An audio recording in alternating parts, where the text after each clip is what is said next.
ভিতরে সব কিছু পেয়েছিল।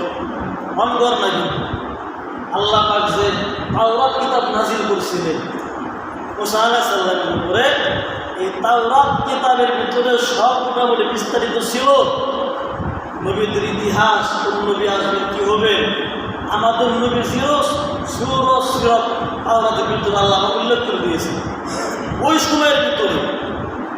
এইগুলো পরে পরে বলতেন, আমরা আপনাদেরকে শোনাই, পুরনো হাদিস থেকে দেখে দেখে শোনাই, নিজের মন গসার কোনো কিছু শোনাই না আপনাকে।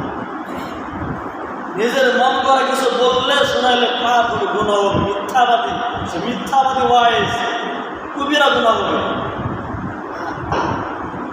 এগুলো সব পুরনোকারীর ইতিহাস ঘটনা।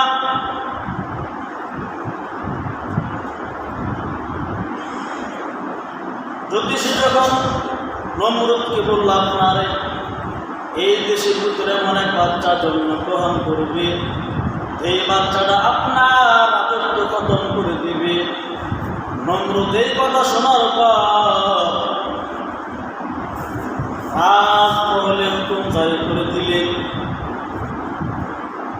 আমার এই দেশের ভিতরে যত শিশু জন্মগ্রহণ করবে তাদের সবাইকে হত্যা করা ফেলবে। মুসা আলাইহিস সালামের ইতিহাসে একই অবস্থা। নমরুদের বাহিনী গোটা সমাজের ভিতরে ছড়াইয়া পড়ল। যেই মহিলার পেটে বাচ্চা, সেখানে গিয়ে গিয়ে পাহারা দেয়। যেই বাচ্চারা প্রসব হবে, প্রসব হওয়ার পর দেখলো বাচ্চাটা ছেলে নাকি মেয়ে। ছেলে বাচ্চা হইলে জায়গায় নমরুদের বাহিনী হত্যা করে ফেলত। এইভাবে অনেক শিশুকে হত্যা করেছে নমরুদের বাহিনী। হত্যা করার পর নমরুদের দরবারে থাকতো আজরের স্ত্রী উমাইয়া, তারপর আল্লাহ পাক হযরত ইব্রাহিম আলাইহিস সালামকে পাঠাইলেন। হযরত আজরের স্ত্রীর গর্ভে হযরত ইব্রাহিম আলাইহিস সালাম এসেছেন, বোঝা যায় না স্বাভাবিক অবস্থায়। নমরুদের বাহিনী কার বাহিনী যে ইব্রাহিম আলাইহিস সালাম তিনার মার গর্ভে আছেন, কেউ টার বাহিনী। হঠাৎ করে প্রসব বেদনায় হযরত ইব্রাহিম আলাইহিস সালাম দুনিয়াতে আগমন আল্লাহ পাক করাইলেন।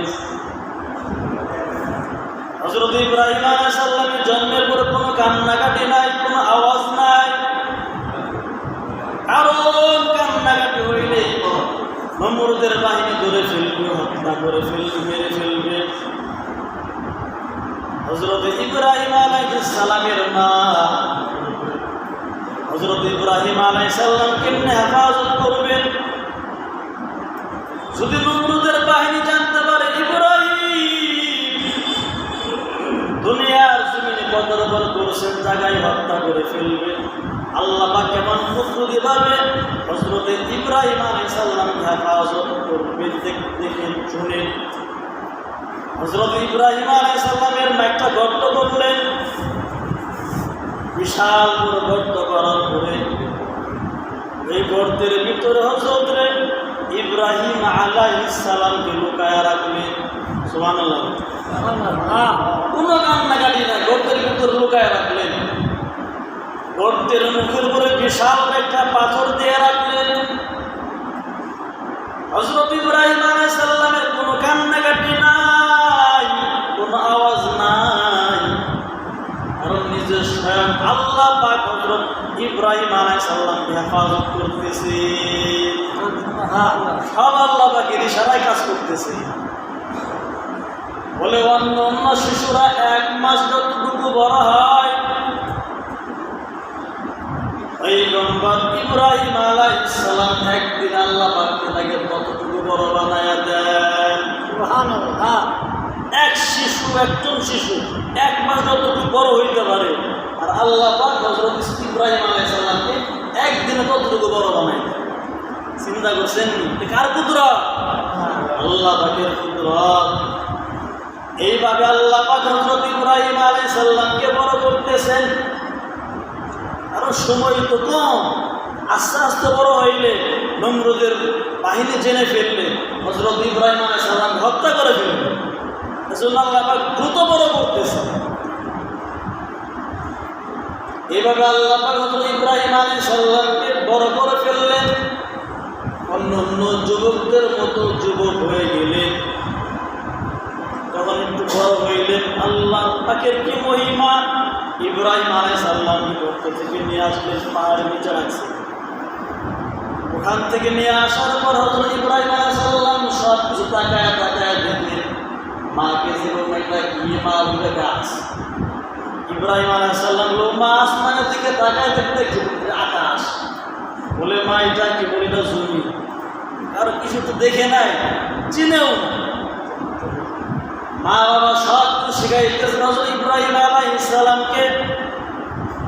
এজন্য আপনার আমার সন্তানদেরকে শুরু থেকে আপনি সুন্দর করে কথা বলা শেখাবেন, বিভিন্ন জিনিস শিখাবেন, বিভিন্ন ভাষায় সন্তানকে বিভিন্ন কথা শেখাবেন, সুন্দর সুন্দর কথা ডাক শিখাবেন। এখন তো সন্তান না সুন্দর করে আপন জনদেরকে কি ডাকতে হবে জানেন, বলতে পারেন আপনাদের কি লাগে বলতে পারেন। মা বাবা বলে দেয় নাই তো শিখাবেন আপনার, কাকা লাগে, আঙ্কেল লাগে, মামা লাগে, ওনার জেঠু লাগে, বড় আপু লাগে। সুন্দর সুন্দর ভাষাগুলো শিখাবেন, শুদ্ধ করে কথা বলা শিখাবেন সন্তানদেরকে শুরু থেকে। হযরত ইব্রাহিম আলাইহিস সালামকে মা বাবা শিখাইতেছেন। কিন্তু ইব্রাহিম আলাইহিস সালাম চিন্তা করলাম আমাকে কে বানাইছেন। পিতাকে দেখে পিতা মূর্তির পূজা করে, সমাজের কওমের মানুষেরা সবাই মূর্তির পূজা করে, আবার দিকে চন্দ্রের পূজা করে, সূর্যের পূজা করে। ইব্রাহিম সাল্লাম চিন্তা করলেন তোমরা এসব পূজা করতেছো, এগুলো সব কোনের কথা। মূর্তি তো কোনো ভালো করতে পার না, মন্দ করতে পার, তোমরা নিজের হাত দিয়ে বানাইছো। বাবাকে জিজ্ঞেস বাবা আপনি কি করেন? এটা আমাদের সৃষ্টিকর্তা। বললো হে তো খাইতেও পারে না, কথাও বলতে পারে না, কানেও শোনে না, মূর্তি আবার কেমনে খোদা হয়? বাবার সাথে কথা বলতেছে। আবার থেকে চন্দ্রের পূজা করে। হযরত ইব্রাহিম সাল্লাম থেকে চন্দ্র আকাশে রাত্রে উঠে আবার নিভে যায়। বলে না না, চন্দ্র খোদা হতে পারে না। দেখলেন তারা উঠছে, তারা পূজা করে বলে তারা আবার নিভে গেল। না না, তারা এটা মাবুদ হতে পারে না। আল্লাহ কেমন এনাকে শুরু থেকেই গড়াই নিতেছে নিজে। এখানে কেউ দেখুন তোমার আল্লাহকে কেউ চিনে না।